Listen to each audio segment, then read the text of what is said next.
Well, the time has come, the walrus said, to talk of other things. This is a podcast not about shoes and ships and sealing wax, but about the who, what, where, why, and how of shellfish aquaculture, including the many different legal challenges that can arise. We're the National Sea Grant Law Center, and we invite you to sit down and get ready for a wave of knowledge.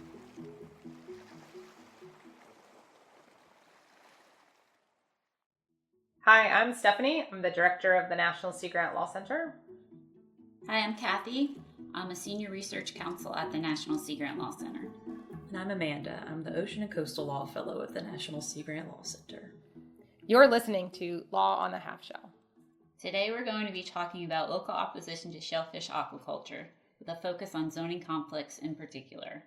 We've spent some time in this podcast series talking about aquaculture in the context of federal and state law. However, with the commercial aquaculture industry rapidly growing in size and popularity in the United States, shellfish farmers often encounter barriers outside of the federal and state permitting and leasing process. Although town councils and seafood eaters may be happy to support the aquaculture industry as a whole, a farm's neighbor may not always feel the same way. Local laws regulating shellfish aquaculture vary from state to state and town to town and can pose real challenges for shellfish farmers. Amanda, let's say you own some coastal property. Very jealous, by the way. And would like to start a small shellfish farm. You apply for your permit from the state, which you receive without any problems. You purchase your gear, get it all set up, and start operations. Next thing you know, your next door neighbor has filed a complaint with the town council claiming you don't have the right to farm shellfish. What in the world is going on? Well, I don't know, Stephanie, but I can tell you that I'd be pretty angry. I'm sure you would be. Unfortunately, this can be a pretty common scenario for aquaculture farmers, especially farmers operating in areas where aquaculture is an emerging industry. Private property owners are not necessarily free to do anything they want with their property. Although down here in the South, we sometimes disagree with that. Local governments are responsible for ensuring the health, safety, and welfare of their citizens. One way they do this is through zoning. If someone starts an aquaculture operation on property that isn't zoned for that type of agricultural activity, neighbors may be able to shut it down.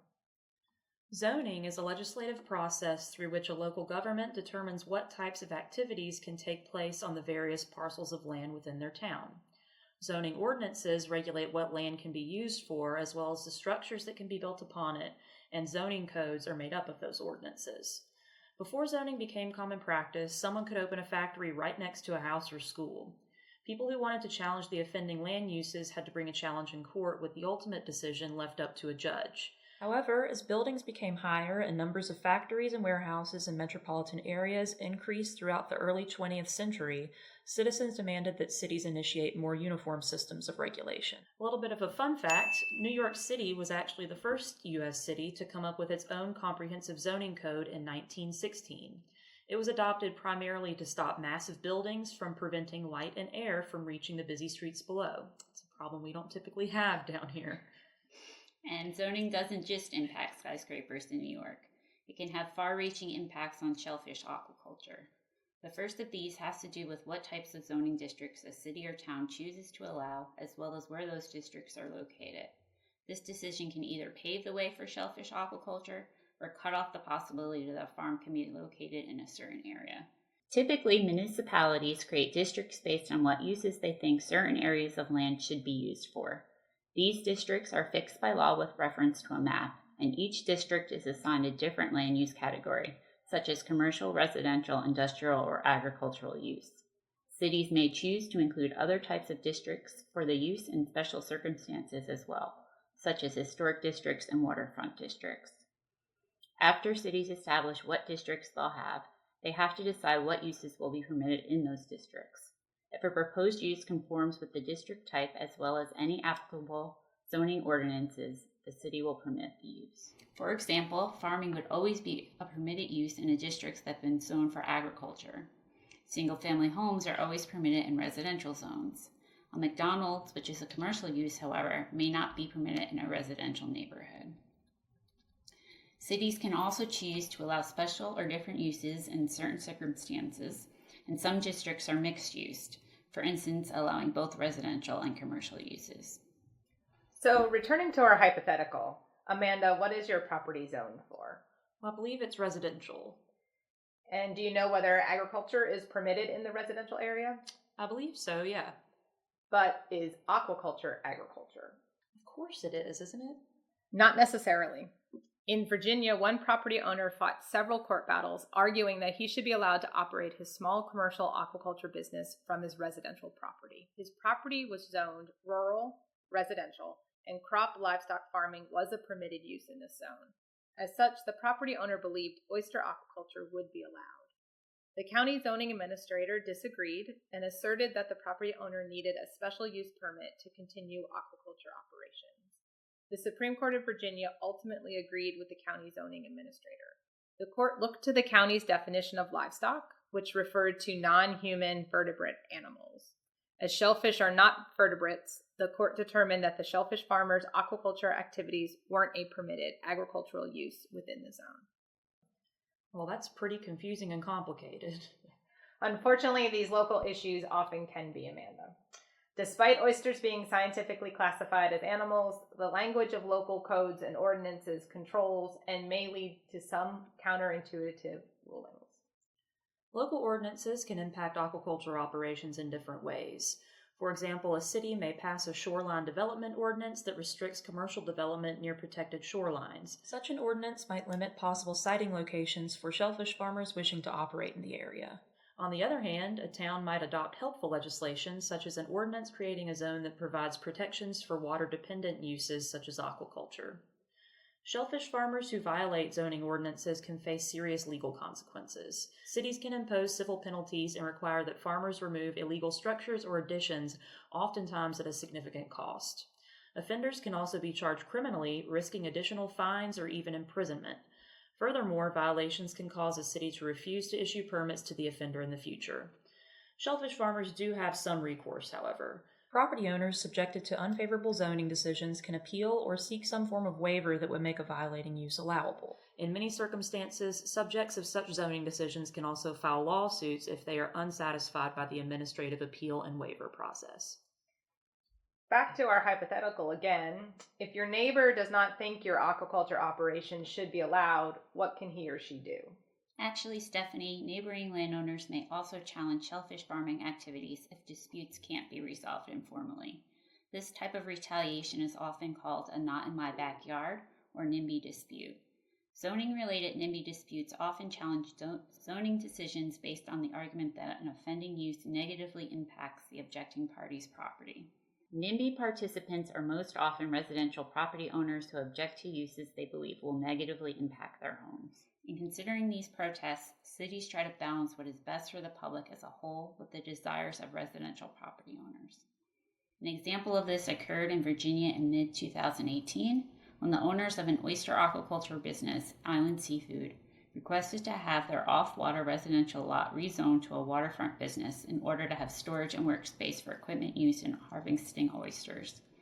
Although the owners intended to keep their equipment out of the sight of the public, many neighbors voiced objections to the rezoning, arguing that using the lot for business could have negative impacts on their residential area, including increased traffic, decreased property values, and a negative impact on tourism.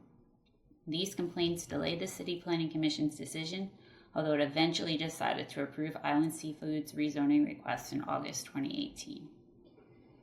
Keeping with the Virginia theme that seems to be emerging in this episode, another example of community opposition to shellfish aquaculture can be seen with the Lynnhaven River in Virginia. The Lynnhaven River is the largest tidal estuary in Virginia and is located entirely within the city of Virginia Beach. Historically, the Lynnhaven was a bountiful oyster-producing tributary, but water quality concerns started to take a toll as early as 1930, when the State Division of Shellfish Sanitation closed a section of the river to shellfish harvesting due to high levels of fecal coliform bacteria. Water quality has since improved over the years after regulators took action and local citizens banded together. However, resulting increases in Virginia Beach's population along the waterfront, coupled with the growth of nearshore aquaculture operations as the Lynnhaven River reopened to shellfish harvesting, have led to conflicts concerning the use of the river. These growing conflicts have led to the development of aquaculture-related legislative proposals and oyster ground lease limitation measures, among other things. Though slow, state shellfish farmers have been making progress in coexisting with local landowners around the Lynnhaven River. Wrapping up our hypothetical, what if your neighbors are not concerned with your aquaculture operations' effect on their property, but rather on the potential effects on an imperiled native species? Local conflicts involving species listed under the Endangered Species Act, known as the ESA, can leave interested parties similarly dissatisfied, as we have seen on the coast of New Jersey. So the lower Delaware Bay shoreline in Cape May County at the southern tip of New Jersey serves as the center of a recovering oyster aquaculture industry with historic roots. Structural aquaculture in the area uses gear to contain seed oysters as they are raised for cultivation purposes, and these structures, including rebar racks, mesh bags, cages, and floats, all need permits from the U.S. Army Corps of Engineers and the state of New Jersey. To promote the development of oyster aquaculture in New Jersey, the state developed an Aquaculture Development Zone, or ADZ, in the mid-2000s. The ADZ is intended to ease permitting burdens on potential oyster farms and locate farms in areas with the fewest use conflicts. The ADZ is meant to streamline the permitting process for farmers as the New Jersey Bureau of Shell Fisheries obtains the necessary permits from the Corps and relevant state agencies on behalf of the individual growers. In addition to being home to an oyster industry, Delaware Bay is an important stopover location for migratory shore birds, including the red knot.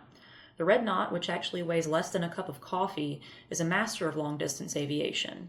On wingspans of just 20 inches, red knots fly more than 9,300 miles from south to north every spring and repeat the trip in reverse every autumn, making this bird one of the longest distance migrants in the animal kingdom.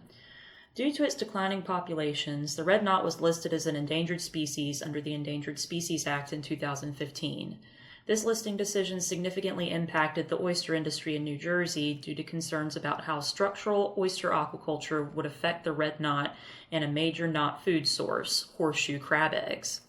As required by the ESA, the consultation process under Section 7 of the Act was triggered by the issuance of permits by the Corps to the state of New Jersey for structural aquaculture in ADZ areas. The resulting biological opinion, or BIOP for short, considered the potential impacts on the threatened red knot by the Corps' permits. The BIOP requires certain actions that aquaculture farmers must take, known as conservation measures, to reduce the potential harm of oyster farming on the red knot population. Among other things, the conservation measures limit gear placement, farm work hours, and access to all farms, and have resulted in the closure of one farm site and the targeted relocation of a second. The oyster industry in New Jersey is concerned that these measures are not necessary to protect the birds and will ruin the industry. The industry asserts that the oyster farms and red knot interactions are minimal, as the farms occur along less than a mile from the roughly 100-mile Delaware Bay shoreline that red knots frequent. Furthermore, buffers around farms are in place to enhance red knot protections. However, several non-governmental organizations petitioned state and federal agencies to stop aquaculture growth and curtail existing activities further out of concern that farm gear and activities may disturb red knots along Lower Bay beaches during the bird's annual spring migration. Gosh, that's a lot of things for shellfish farmers to think about. Is there anyone they can turn to help?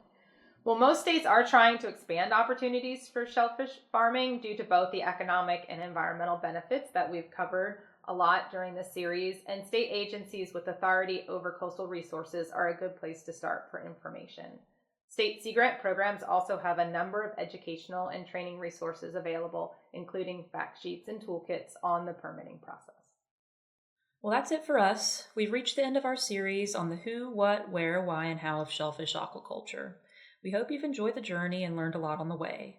Although legal issues aren't often at the forefront of most of our minds when we think of shellfish aquaculture, we hope you've seen just how prevalent and impactful they can be.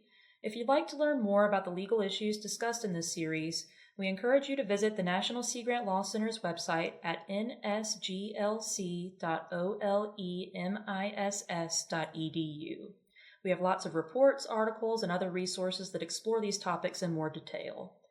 As we used to always hear on NBC, the more you know. This podcast is a production of the National Sea Grant Law Center at the University of Mississippi School of Law. It is made possible in part by funding from the NOAA National Sea Grant College Program. The statements, findings, conclusions, and recommendations are those of the speakers and do not necessarily reflect the views of NOAA or the U.S. Department of Commerce. Editing and production assistance was provided by Kerrigan Harrett, a senior journalism student at the University of Mississippi. Thanks for listening.